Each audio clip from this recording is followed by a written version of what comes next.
L'année 2023 a été lancée par un grand culte d'action de grâce au Palais des Congrès de Lomé le 15 janvier. Le coordonnateur national, le pasteur Jace Nasiki, a saisi l'occasion pour présenter à l'Église les 4 objectifs prioritaires qui devraient guider ses activités tout au long de l'année. Au début de cette année 2024, nous pouvons apprécier le travail accompli par le Seigneur au travers de l'Église au Togo. Objectif prioritaire numéro 1. Assurer la croissance spirituelle du corps, 7000 sauvés assis. L'Église s'est attelée tout au long de cette année au travail du gain des âmes, notre principal ordre de mission. Les sorties de casse de béquilles, les séminaires bibliques, séminaires pour enfants, activités spéciales pour attirer plus de personnes vers l'Évangile.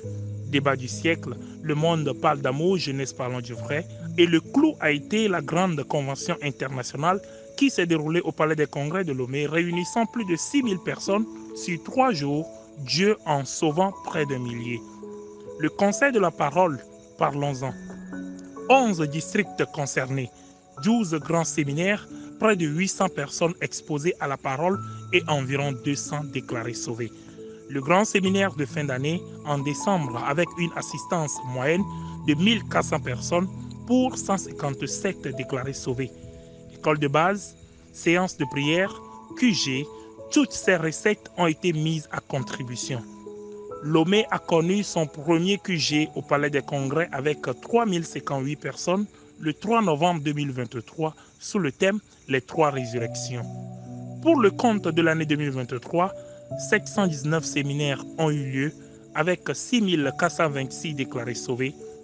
Ainsi, l'Église au Togo compte 11 districts, 126 assemblées, 131 pasteurs et prédicateurs avec un total de 7216 sauvés et assis dans les assemblées. Objectif prioritaire numéro 2, mettre en place un système de gestion des finances efficace et quasi temps réel. La maîtrise du flux financier de l'Église est un pilier essentiel pour l'atteinte de notre objectif primordial, à savoir apporter la bonne nouvelle à tout le Togo.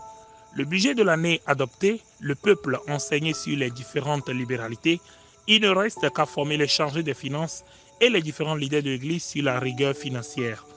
Des ateliers de formation et de renforcement de capacités à Karasokode, Bina, Lomé, Kloto, Atakpame Nyamasila et Sotoboa. Objectif prioritaire numéro 3. Mettre en place un management organisationnel efficace. Plus l'Église grandit, plus les besoins sont énormes. Mais nous rendons grâce au Seigneur car à chaque étape, il révèle les compétences utiles pour gérer l'Église. Ainsi, plusieurs frères sont rentrés dans la coordination et dans la gestion des groupes d'action et des assemblées pour assurer un management efficace en accord avec le document cadre. Nomination des coordonnateurs de districts, nomination des chefs de département, nomination des responsables des groupes d'action, travaux de renforcement de capacité à tous les niveaux. Objectif prioritaire numéro 4. Renforcer le tissu social.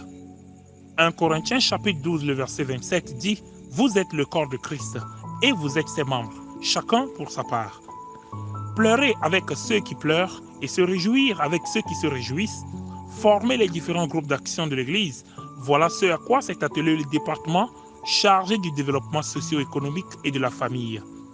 Des family visits, des visites et soutien aux frères souffrants, assistance pour décès et autres événements, soutien aux frères et sœurs dans leurs activités, sensibilisation sur le cancer, dépistage du diabète, culte d'ensemble, agapé, sortie récréative.